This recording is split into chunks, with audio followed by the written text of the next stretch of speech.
This is the International District of Seattle. Among other things, we have light rail and streetcar crossing here. Apparently, we have a bunch of Lime scooters. That's not what I'm going to show today. What I'm going to show today is King Street Station. This is an old train station. It's 100 years old, but it hasn't been in continuous use. It was rebuilt and rededicated and has been the main Amtrak station in 2013.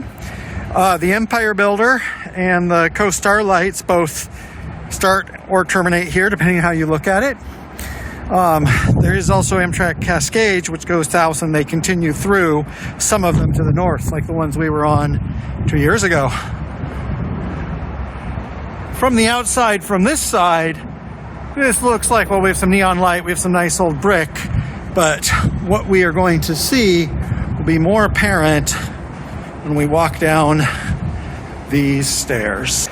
So this is King Street Station. And my lens isn't wide enough for it, but I think it speaks for itself. It's one of the better places to wait. You have nice old wood benches. It's spacious. Look at those high ceilings. Look at that. This is also apparently an event space because there's an event going on upstairs or something.